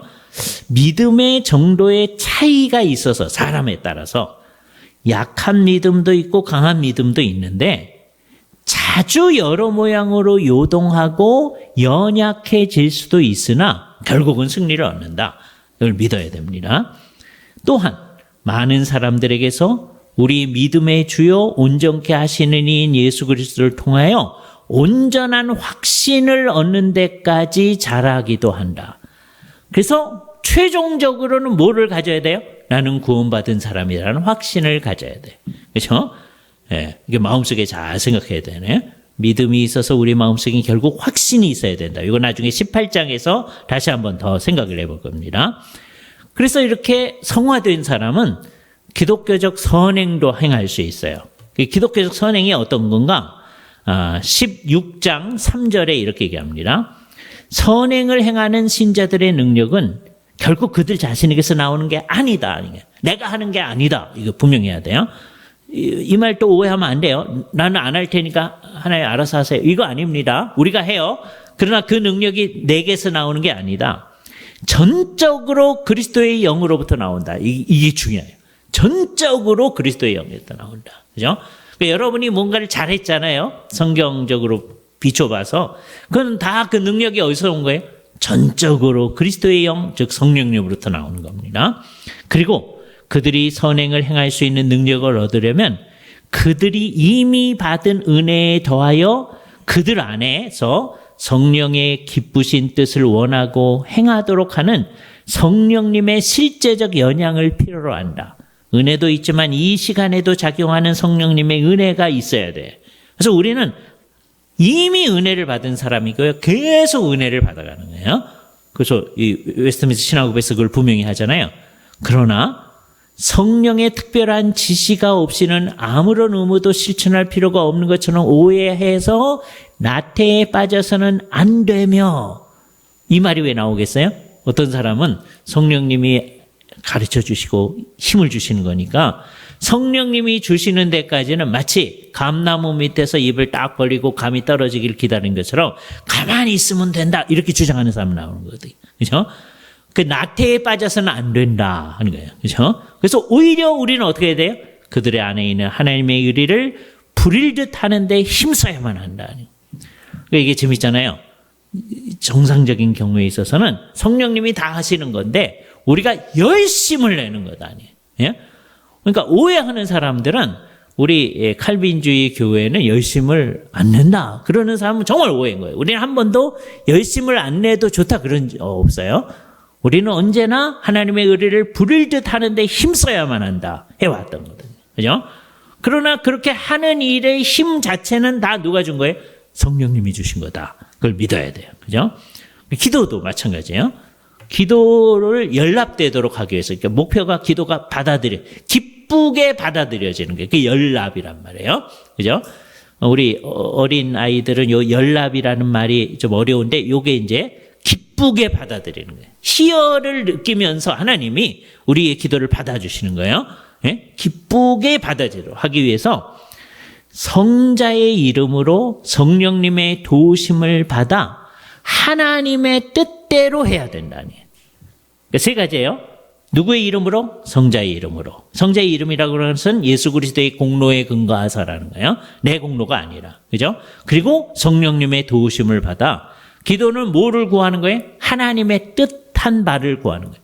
주님의 뜻한 바, 하늘에서 이루어진 뜻이 이 땅에서도 이루어지는 거죠. 그를 간구해야 돼요. 그런데 어떻게 해야 되느냐? 이해와 경외심과 겸손과 열심과 믿음과 사랑과 인내를 가지고 해야 돼. 첫 번째, 이해를 가지고 해야 돼. 내가 뭘 기도하는지도 모르고 하면 안 돼. 가끔 가다가 여러분들이 아주 열심을 낼 때요, 정신없이 기도하는 때가 있습니다. 말이 안 되는 거예요. 어떻게 정신없이 기도해요? 기도는 뭘 가지고 해야 돼요? 이해를 가지고 해야 된다. 하나님에 대한 존경심, 경외심을 가지고 해야 된다.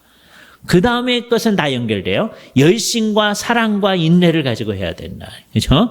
근데 그게 믿음이라고 하는 것에서 오는 거예요. 그러니까 기도는 열심히 하는 거예요. 한국이 그거를 강조하긴 하는데, 예? 그리고 기도한다고 해서 금방 이루어지는 게 아니거든요. 그래서 인내를 가지고. 그렇죠? 그래서 이 믿음과 사랑과 인내를 가지고 하는 거다. 맨 마지막 말이 중요해요. 만일 소리를 내어 하는 경우에는 알 수 있는 말로 해야 된다라고 21장 3절에 얘기하고 있어요. 왜 이 말을 썼겠어요? 사람들이 알아듣지도 못하는데 그 말을 가지고 기도를 하는 경우가 있어요. 이 당시에는 어떻게 하냐면 옛날에 천주교에서는, 지금은 좀 달라졌죠. 천주교에도 기도할 때 한국말로 합니다.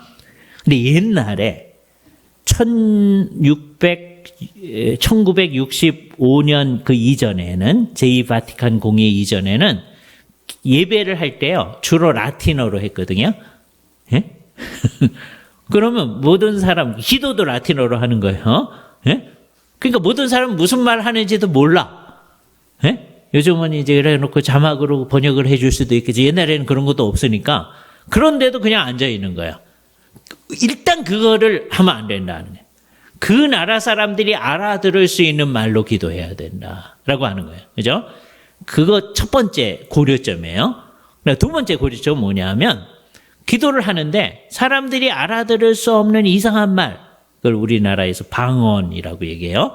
방언은 사투리란 말인데 교계에서 쓰는 용어로 알아들을 수 없는 말, 그거 가지고 기도하면 안 된다. 그죠? 만일 소리를 내어 하는 경우에는 알 수 있는 말로 해야 된다. 이게 누가 할 때요? 여러 사람이 있을 때. 그죠? 자기 혼자서 기도한다. 자기 혼자서 기도하는데 자기는 방언으로 기도하면 너무 좋다. 편하다. 한 3시간 기도했는데 10분 기도한 것 같다. 그러면 혼자서 아무도 없을 때는 해도 돼. 그죠? 근데 다른 사람이 있을 때는 어떻게 하는 거예요? 아니다. 그죠? 다른 사람이 있을 때는 소리를 내어 하는 게, 소리 안 내고 할 때는 혹시 뭐 그래도 좋아요? 예? 그러니까 여기 소리 안 내고 하는 기도가 있을 수 있다. 그죠? 우리가 예배 시작할 때 되게 그게 좋은 건지 아닌지 모르는데, 오랫동안, 묵도하겠습니다. 그러잖아요. 묵도는 침묵으로 하는 기도예요. 소리 안 내고 하는 기도예요. 그죠? Silent prayer. 그죠? 깊이 있게 생각하도록 하기 위해서 하는 거예요. 그 있을 수가 있어요. 서구에서도 하는 경우가 있거든요. 그래서 소리 안 내고 할 때는 뭐 괜찮은데, 소리를 내어 하는 경우에는 알 수 있는 말로 해야 된다. 왜냐하면 그 당시에도 알 수 없는 말로 기도하려고 하는 사람들이 있었기 때문에 이런 얘기가 나오는 겁니다. 그래서 아주 친절하게 우리가 어떻게 해야 되는지를 잘 안내를 해주고 있는 거예요. 그죠? 우리가 옛날서부터 이게 우리의 신앙 고백서였거든요. 장로교회는 다 이게 신앙 고백서예요. 근데 이거 안 따랐잖아요. 왜? 이게 여기 있다는 것도 모르는 사람이 태반이야. 왜? 웨스트민스터 신앙 고백서 공부를 안 해. 이거 워낙 공부하도록 돼 있거든요. 그렇잖아요? 이걸로 이렇게 따라해야 된다. 그죠? 아주 놀라운 건 결혼과 남녀 관계에 대해서 이렇게 얘기합니다. 결혼은 남편과 아내가 서로 돕도록 제정된 거다. 이게요, 17세기 문서로서는 굉장히 뛰어난 겁니다. 17세기는요, 남자 중심적인 사회예요. 예? 가부장적인 사회였다고요. 예? 영국에서도요, 여자들이 투표하고 한 건 20세기 현상입니다. 예? 물론 이때 17세기에는 뭐 투표권 없어요. 남자들도 없어요. 그냥 귀족들이 통치하고 하는 때입니다. 자, 그러니까 이제 각 집안은 남자 중심으로 다스려지는데요. 그러면 이제 어떻게 하기가 쉬우냐 하면 우리 남자들이 성경을 읽는 것대로 하기가 쉽습니다. 아담을 창조해 놓고 돕는 배필로 여자를 지으셨다고 그랬잖아요. 그럼 이제 남자 중심으로 하면 중요한 일은 누가 하고? 남자가 하고 여자는 뭐 하는 거다? 돕는 거다. 이렇게 하기 쉽잖아요. 근데 우리 17세기 선배들은 어떻게 한 거예요? 남편과 아내가 서로 돕도록 또 mutual help of husband and wife 그랬어요. 이거 17세기 문서로서는 굉장한 거예요. 남편과 아내는 어떻게 되어 있다? 서로 돕는 거다. 도와서 뭐 하는 거예요? 하나님의 뜻을 성취하는 거예요. 결혼은 왜? 하나님의 뜻을 성취하기 위해서 서로 도와가지고. 예? 그러니까 남편이 일하는데 여자가 도와주기 위해서 이게 아니란 말이에요. 사람들은 다 이상하게 합니다. 그러니까 옛날에는 남자 중심으로 해석을 해요.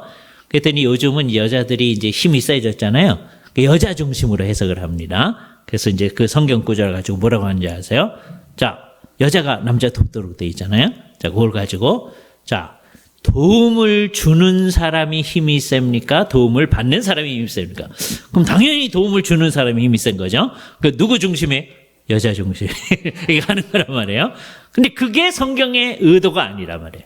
요거 잘 파악한 게 17세기 우리의 선배들이에요. 되게 전에 mutual help, 서로가 돕도록. 뭘 위해서? 하나님의 뜻을 이루기 위해서. 이게 둘이요, 결혼해가지고 자기네 잘 살자고 결혼하는 거 아니에요. 예? 하나님의 뜻을 이루기 위해서. 그러니까 결혼할 때도 그 의식이 있어야 되겠고 결혼 이후에도 더 하나님의 뜻에 대한 생각이 우리한테 깊어져야 되는 거예요. 그죠? 그리고 합법적인 방법으로 인류가 번성하고 경건한 자손을 통하여 교회가 번성하고 부정을 막기 위해 깨끗하지 않은 성관계 있지 않도록 하기 위해서 혼인 안에서의 성관계가 있도록 하기 위해서 이 결혼 제도가 우리에게 있는 거다라고 하는 것을 아주 분명히 얘기하는 거죠.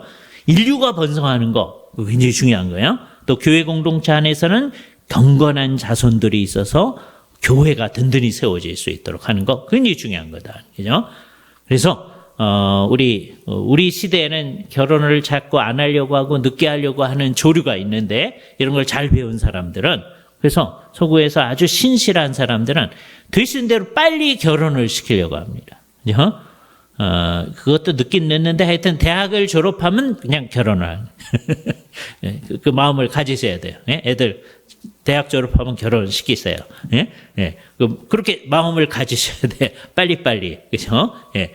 왜? 힘을 합쳐가지고 하나님의 뜻을 이루는 거야. 그게 우리의 뜻이다 하는 거예요. 그죠? 이게 17세기 사람들이에요. 그런데 성경을 알았기 때문에 얘기합니다. 더 재밌는 거. 죽은 다음에요. 의인의 영혼은 죽는 순간에 거룩함으로 완전하게 돼요. 그러니까 이거 다 생각해야 돼요. 죽는 순간에 이 세상에 죽기 전에는 완전하지 않다고 그랬잖아요. 죽음은 완전하게 돼. 예? 그래서 죽음이 주는 축복 중에 하나가 그거예요. 예? 죽음이 어렵고 나쁜 거예요. 그러나 축복도 있어요. 뭐예요? 죽으면 우리가 완전해. 죽는 순간에 완전하게 돼. 그 다음에 중요한 거. 최고의 하늘에 들어가. The highest heaven. 우리는 죽은 다음에 어디 있게 돼요? 하늘에 있게 돼. heaven. 왜요? 하나님이 어디 계시다고? 주께서 가르친 기도 앞부분 시작. 하늘에 계신 우리 아버지. 그렇게 돼 있잖아요. 하나님이 하늘에 계시다. 성경 잘 찾아보면 하나님이 하늘에 계시다는 얘기가 가득합니다. 그렇죠? 곳곳에서 하나님이 하늘에 하나님 계속해요. 그러니까 하나님이 하늘에 계셔요. 우리 주 예수님도 지금 하늘에 계셔요. 그래서 우리도 죽으면 우리 영혼이 어디 있어요? 하늘에 있어요. 딴 얘기를 하지 말아야 돼. 예? 그래서 최고의 하늘. 예? 왜 최고의 하늘이라고 하느냐? 바울이 3층 천 얘기를 하거든요. 유대인의 관례에 따라서 하는 얘기예요. 그건 유대인의 생각인데 이게 눈에 보이는 저 하늘을 첫째 하늘이라고 얘기하고 달, 별 있는 데를 둘째 하늘이라고 유대인들은 얘기하고 하나님이 있는 데를 셋째 하늘 그렇게 얘기하는 그 표현 방식에 따라서 하는 거예요. 그죠? 그래서 셋째 하늘이라는 말을 웨스트민스터 신앙고백서에서는 the highest heaven, 최고의 하늘이라고 얘기한 겁니다. 우리말로 그냥 하늘이라고 하면 돼요. 우리는 죽자마자 어디 있다? 하늘에 있게 된다라고 얘기하는 거예요. 옛날 번역은 이걸 다 뭐라고 했냐면 천국에 들어가 이렇게 했어요. 그거 오해를 일으키는 거예요. 그게 더 지금 힘이 셉니다. 그죠? 요번에 번역하면서 이제 제가 강하게 얘기를 안 했는데 아주 감사하게 이렇게 최고의 하늘 이렇게 돼 있었어요. 예, 사실 그거를 하기 위해서 제가 그 위원회에 들어가 있었었는데 제가 얘기 안 해도 될 만큼 모든 사람들이 다 하늘이라고 했습니다. 그죠? 그래서 하늘에서 어떻게 돼요? 빛과의 영광 가운데서 하나님의 얼굴을 배우며 하나님의 얼굴을 배우는 것은 영혼이 배우는 거니까 영적인 배움이에요. 눈으로 보는 게 아닙니다. 그죠? 몸의 완전한 구속을 기다린다. 그때 우리 몸은 어떻게 되고 있어요? 무덤 속에서 썩고 있어요. 그죠? 그래서 우리 몸은 아직 일어난 거 아니에요. 예? 우리의 몸은 예수님이 다시 오실 때 일어나요. 그럼 악인들은 어떻게 됩니까? 악인들의 영혼은 지옥에 던져져서 이게 굉장히 중요한 말입니다. 그러니까 우리는 죽자마자 어디 있어요? 하늘에 있고 악인들의 영혼은 지옥에 있다. 고통과 칠흑 같은 어둠 가운데 지내며 마지막 날의 심판을 받도록 되어 있는 것이다. 그래서 악한 사람들도 지옥에 있던 영혼이 다시 나와서 그들도 부활하는 거예요. 그래서 그리스도의 심판대 앞에 서는 겁니다. 몸에서 분리된 영혼이 있게 되는 이 두 곳 외에는 어디와 어딜? 하늘하고 지옥 외에는 성경에 아무것도 인정하고 있지 않다. 이 말을 할 때 뭐가 있지 않다는 거예요? 연옥이 있지 않다. 죽은 다음에는 하늘에 있느냐 지옥에 있느냐 이게 두 상태입니다. 재미있게 하기 위해서 제가 알고 있는 목사님 성함 하나를 기억하시는데 제가 아는 목사님 가운데 이상태 목사님이 계시거든요. 예? 죽은 다음에 상태는 몇 상태예요? 이 상태다. 두 곳이에요. 천주교에는 몇 상태라고 그래요? 세 상태, 3상태. 예? 하늘과 지옥과 연옥. 천주교에는 그런 겁니다. 그러나 우리 웨스트민스터 신앙고백서 모든 개신교는 뭐라고 생각해요? 하늘과 지옥만 있다. 또한 이후에 있을 마지막 날의 부활과 심판에 대한 언급도 아주 정확하게 하고 있는 거죠. 그죠? 그러니까 웨스트민스터 신앙고백서는 우리의 믿는 바를 정말 잘 정리하고 있습니다. 그죠? 그러니까 요것만 잘 따라가도 우리의 믿는 바가 아주 잘 되어져 있다라고 말할 수 있는 거죠. 그러니까 우리들이 웨스트민스터 신앙고백서를 오늘 쭉 한번 본 거예요. 그럼 이제 다 했으니까 할 필요 없는 게 아니고 목사님이 이제 나중에 시간을 내고 찬찬히 이걸 또 강해를 해 주실 것입니다. 자, 다시 한번 기억해 봅시다. 요게 1500 아까 몇 년도라고 그랬죠?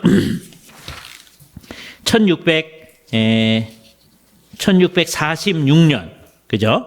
웨스트민스터 신앙고백서는 제출된 거예요. 1646년 성도들하고 우리가 지금 교제를 하는 거예요. 그죠? 우리가 같이 교제하면서 우리의 믿는 바가 성경에 믿는 거하고 같은지 아닌지를 점검하는 거예요.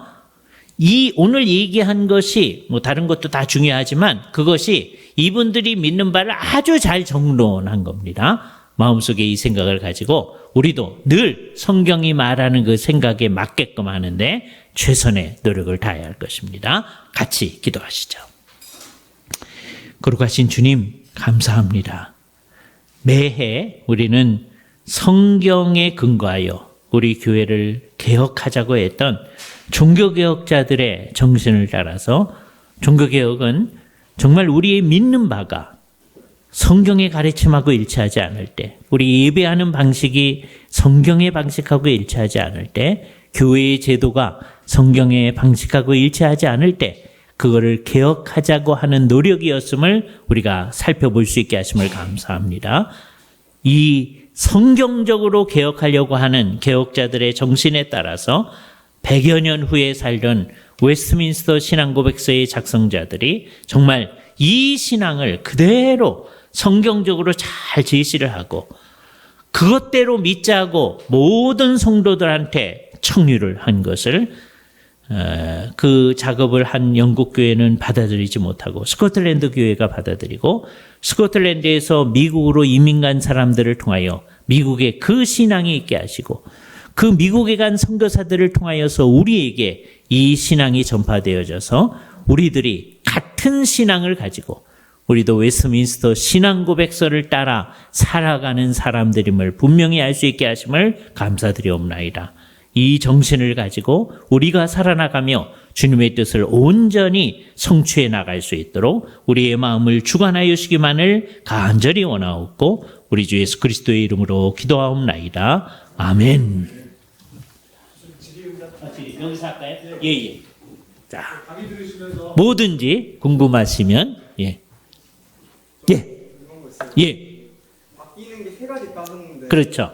믿는 바, 예배하는 방식, 교회의 제도.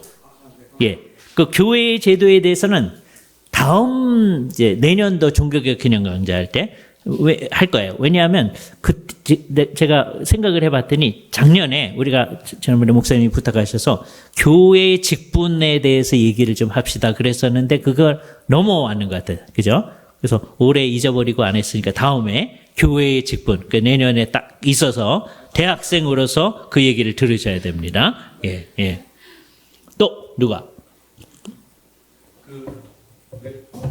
보통 해분하면 한국말로는 천국이라는 자꾸 그러죠. 근데 그 주기도문에 있는 영어를 번역하면 하늘로 돼 있는데 근데 갑자기 우리가 하늘 하면 스카이를 생각하잖아요. 근데 이게 하늘이 더 좋은 해분이라는 표현이 하늘이 좋다고 얘기하시는데 그렇죠. 천국보다 하늘이 더 좋은 이유는 뭐냐면 천국이란 말이 성경에서 무슨 의미냐면 예수 그리스도를 통하여 우리에게 이미 임하여 온 하나님의 나라를 천국이라고 해요.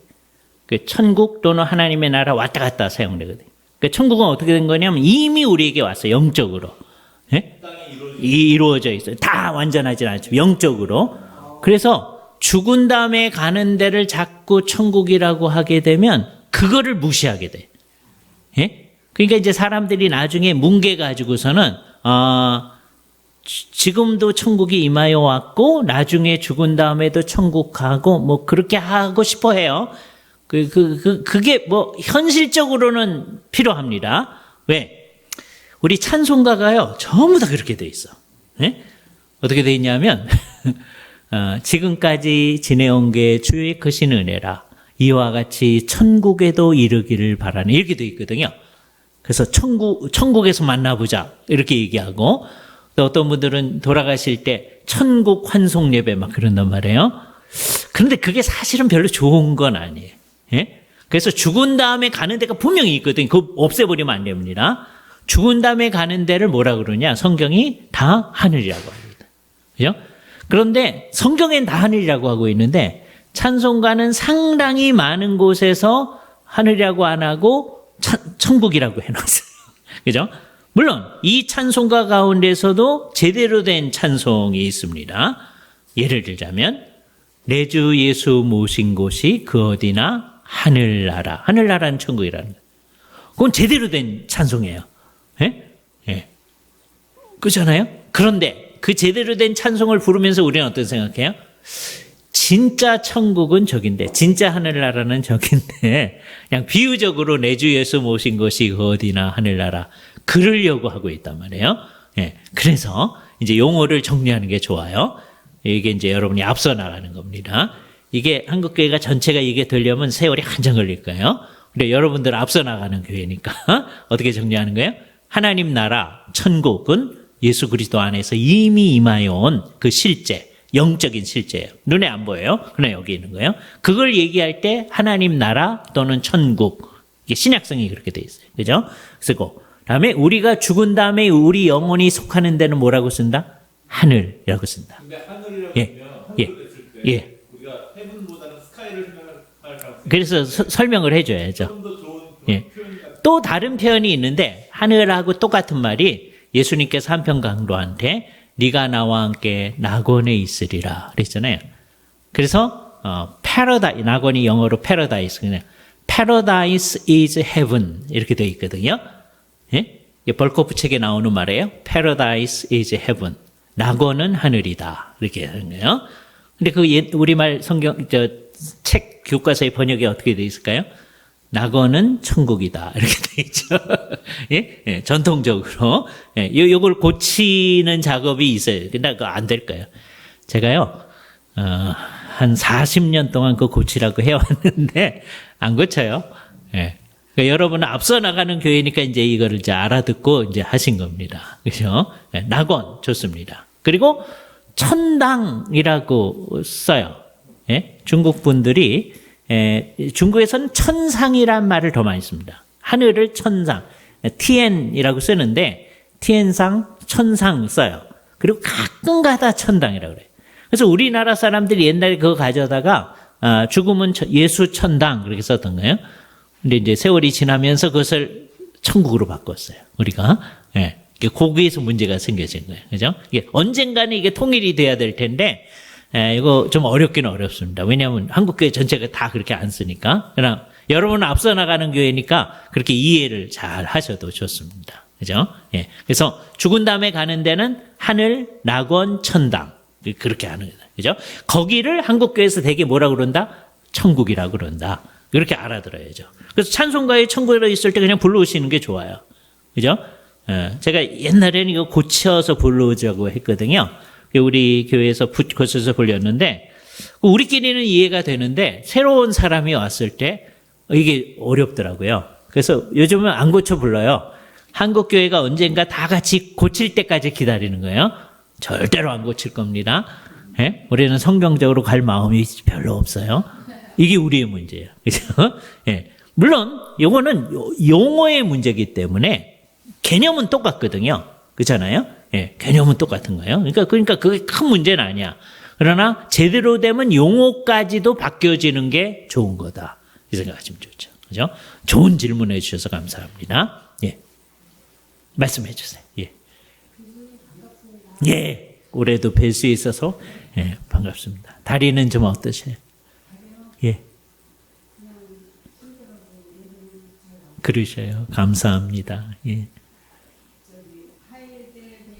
예. 그렇죠. 예. 예, 있겠죠? 예. 예. 예. 예, 예. 아니, 아니에요. 다 있을 수 있어요. 그거를 요약한 게 성경 전체를 이제 다 공부하려면 시간이 많이 걸리잖아요. 그 성경을 잘 공부할 수 있도록 토대를 마련해 주는 게 이런 교리들이에요. 예. 예. 못 배우죠, 다. 정리가 안 되죠. 그러니까 요렇게 정리를 한번 딱 해놓으면 성경을 잘 공부할 수 있는 토대가 생겨지는 거예요. 성경 전체의 개관을 하는 거예요. 그게 교리다. 그죠? 그래서 제일 쉬운 방식이 뭘까 했을 때, 우선 쉬운 게, 지금 웨스트민스터도 좀 쉽습니다. 근데 지금 길거든요. 그러니까 이거보다 조금 짧게 되어 있는 게 벨직 신앙고백서예요. 그죠? 예. 우리 목사님이, 예. 제가 내는 책은 다 목사님이 편집하시거든요. 목사님이 작년에 편집하셔가지고서는 낸 벨직 신앙고백서 강해. 예? 정말, 우리 교회 여자 성도들이 그거 공부하는데요. 1년에 2번 읽어요. 예? 그러니까 매주 한 장씩 읽으면 중간에 뭐 딴 거 있으니까 1년이면 딱 되더라고요. 그래서 그분들이 2번 읽으면 정확히 알겠다 그래가지고서는 매주 2장씩을 읽어서 1년에 2번을 읽는다고 하더라고요. 예. 그래서 한 번은 벌써 끝냈고 지금 2번째 하고 있어요. 그죠? 그거 좋더라고요. 그죠? 그거 한 번 하고 또 이제 웨스트민스터 신학교에서도 이제 이렇게 한번 해보시면, 예, 요번에 이제 영음사에서 나오니까 그거 가지고 이제 해보시면 좀 쉽게 또 정확하게 되어 있으니까 그거 활용해요. 또 이제 하이델베르크 유리문답 그거 이제 제가 낸 강해서로는 4권이 되잖아요. 그래서 그 이제 우리 성경 공부 그룹에서들 지금 하고 있는데 1권, 2권 하고 지금 3권째 들어갔습니다. 그죠? 예. 쭉 해보니까 우리가 코로나 마친 다음에 다시 시작을 했거든요.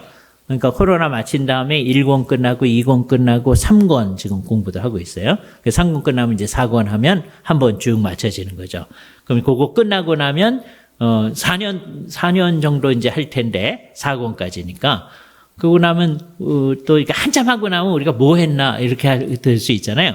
그러면 이제 한 권으로 벨직 신학 고백서로 한번 딱 끝내버리고, 예? 그 다음에는 이제 능력이 있게 됐으니까 웨스트민스터 신학 고백서 응음서에 나온 거 가지고 이제 자기들끼리 한번 얘기를 해봐라.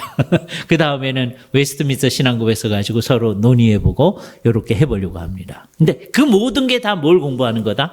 성경을 공부한다. 왜? 거기 나오는 모든 교리들이 어디서 나온 거니까? 성경에서 나온 거니까. 그러니까 성경을 공부하는 거하고 교리를 공부하는 거는 다른 거라고 생각해서는 안 된다. 같은 거다. 그죠? 우리는 이게 아까 얘기한 모든 게 다 성경에서 나온 거거든요. 그러니까 그걸 요약한 것이다. 라고 하는 거예요. 예. 요약된 교리. 그래서 요리문답 그럽니다. 요약된 교리. 우리 어렸을 때 무슨 요리 하나, 요리. 예. 그래서 이제 어떤 분들은 요리 문답 하지 말고 교리 문답 하자. 그게 번역이 그렇게 된 데도 있죠. 근데 다 둘 다 괜찮은 게 교리 문답도 좋은 거고, 그거를 짧게 요약한 거니까 요리 문답, 요약된 교리라는 말이죠. 그것도 의미 있는 말이다. 무슨 요즘에 유행하는 무슨 요리사, 그런 요리는 아니다. 생각하시면 되겠습니다. 예. 또, 누가? 혹시, 목사님, 예. 다른 신앙부서들이 많이 예. 예. 예. 뭐 이렇게 좀 차별성? 예. 아까 뭐 9가지 말씀해 주시는데요. 예. 기본적으로는 다 같은 거다. 이렇게 생각하시면 좋아요. 기본적으로는. 예. 그래서 우리 장로교회의 신앙고백서는 웨스트민스터 신앙고백서입니다. 그런데 이제 이 세상에 장로교회하고 같은데 이름을 개혁파교회라고 하는 데는 하이델베르크 유리문답과 벨직 신앙고백서, 그리고 도르트 신경, 그거를 자기네들의 신조로 하고 있죠. 그래서 이제, 그러나 내용은 다 똑같은 거예요. 그죠? 물론 이제 강조점의 차이, 표현 방식의 차이 같은 건 있어요. 그죠? 좀 읽을 때, 웨스트민스터 신앙고백서는 조금 딱딱하게 느껴질 수도 있어요. 그러나 사상은 딱딱한 게 아니다. 그죠? 그러니까 모든 걸 딱 정확하게 딱 하려고 보니까 이렇게 나타난 거지. 그래서, 하이델베르크 유리문답은 그거에 비하면 굉장히 부드럽게 느껴질 수도 있고, 그건 느낌이지, 내용은 다 같은 거다. 라고 생각해야 돼요. 그걸 굳이 이렇게 자꾸만 다르다고 하시는 분들이 있거든요.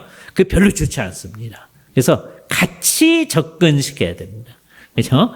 그래서 제 성향상 저는 그렇게 같이 보려고 하기 때문에, 예를 들어서 제가 하이델베르크 유리문답을 하면서 특히 십계명, 그게 이제 하이데거의 유리문답 제 3권 할 때 웨스트민스터 신앙고백서와 관련된 대요리 문답에서 십계명을 설명하는 것을 많이 가져다가 거기에 해놨어요.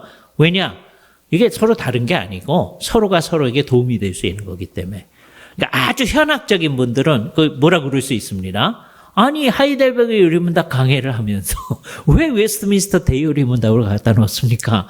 그렇게 할 수 있는 거죠. 그죠? 예. 하이델베르의 유리문답은 1563년도 얘기고요. 웨스트민스터는 지금 1600 아까 46년 7년 그때 얘기니까 이게 연대가 다른 건데 저 뒤에 걸 왜 앞에 설명합니까? 그러나 의미가 같기 때문에 그렇게 연결시켜서 한 거죠. 그래서 우리는 연결시켜서 생각하는 것이 좋겠다. 마지막 질문 누가 하시겠습니까? 이 질문 안 하면 오늘 밤 잠 안 온다. 예, 잘했어요. 뭐 할까요? 예. 하늘이랑 지옥밖에 없잖아요. 그렇죠. 근데 하늘이랑 지옥이 예. 그 영적인 공간이에요, 아니면 실질적인 공간이에요. 그게 관측이 가능해요? 예. 왜냐하면 잘 보세요. 예수님이 몸을 가지고 하늘에 가셨어요. 그죠? 만약 예수님이 안 계셨더라면 그게 영적으로 생각돼도 좋아요. 그러나 예수님은 몸을 가지고 가셨어요. 부활한 몸. 장소가 필요해요. 그죠? 하늘의 장소성이 굉장히 중요합니다. 그죠? 어디 있어요? 어딘지 몰라. 예. 그러나 짐작은 할 수 있어. 그러나 그것도 짐작이 잘 안 돼요. 예수님이 하늘로 가실 때 어떻게 됐냐면, 땅에서부터 이제 하늘로 올라가셨어요. 눈에 보이는 아까 스카이로 올라가셨어요. 그랬더니 구름이 그를 가리워 보이지 않게 하더라. 그런 거예요. 그래서 일단은 구름이 가리워져서 안 보여졌어요. 그래도 이제 제자들은 계속 쳐다보고 있었죠. 그래서 그 다음에 간 곳이 어디로 갔는지 모르는데 하나님이 계신 그 하늘로 간 거예요. 그죠? 그러니까 저 하늘과 연결이 돼 있겠죠. 그 오해를 하면 안 돼요. 저 하늘에서 한참 올라가면 거기 있을 거다. 그러면 안 돼. 예? 그러면 예수님은 이제 부활하신 몸이니까 그런 문제가 없죠. 우리는 그대로 올라간다 그러면 올라가다가 부활을 안 한 몸으로 그냥 올라가시면 어떻게 되느냐? 전부 다 숨 막혀서 죽어요. 그럴 거 아니에요. 위에는 공기가 희막해지니까. 그죠? 그러니까 이게 그냥 올라가서 되는 문제가 아니다. 그죠? 예, 이거는 차원이 다른 어떤 공간이 있을 거예요. 차원이 3차원이 아니에요? 예, 아마 다른 걸 거예요. 그죠? 예, 정말 놀라운 일이죠. 예, 예. 차원이 다른 어떤, 그러나 공간이요. 왜? 예수님이 몸을 가지고 계셨으니까. 그죠? 그곳으로부터 이 세상으로 오실 겁니다. 그래서 사도신경에 저리로서 산자와 죽은 자를 심판하러 오시리라. 저리로서라는 말이 from whence, 그곳으로부터, 하나님이 계신 그곳으로부터. 어딘지 몰라요. 하나님이 계신 그곳이 있어요. 그러나 장소성이 분명히 있어야 된다. 예. 차원이라는 개념이 예. 다중우주 얘기할 때 그런 차원이에요? 아니면 그거는 이제 또 다른, 이거하고 같은 또 다른 우주를 생각하는 거니까 그거 좀 달라요. 하나님이 계신. 하나님 계신 예. 그냥 영적인 예. 그렇죠. 공간이 있는 거죠. 예. 예. 예. 마지막 질문. 예. 요한계시록에 나오는 새하늘 새 땅이랑 예. 저기 최고의 하늘은 같은 데인가요? 아니요. 다른. 최고의 하늘이 지금 하늘이고 네. 새하늘과 새 땅은 예수님이 오실 때 이 세상 전체가 바뀌어지는 거예요. 그때 오해하면 지구만 바뀌어진다 생각하면 안 돼요. 지구를 포함해서 우주 전체, 이 코스모스 전체, 그죠? 네. 그게 새하늘과 새 땅이에요. 예? 온 세상이 바뀌어지는 거예요. 예? 예. 왜? 하나님께서 이 세상을 만들어 주신 그것이 없어지지 않을 거예요. 새롭게 하실 거예요. 우리를 새 사람으로 만들었을 때, 새 사람이란 말이 기존에 있던 사람을 사용해서 세상을 만들었잖아요. 그래서 이 세상을 새 하늘과 새 땅으로 만들 때도, 그때 사용된 히라보도 똑같아요. 그죠? 만들 때도 기존의 이 세상을 사용하시는 거예요. 그죠? 주께서 그렇게 하실 거예요. 우리는 그거를 바라보며 있는 겁니다. 그죠? 두 분 좋은 질문해 주셔서 감사합니다.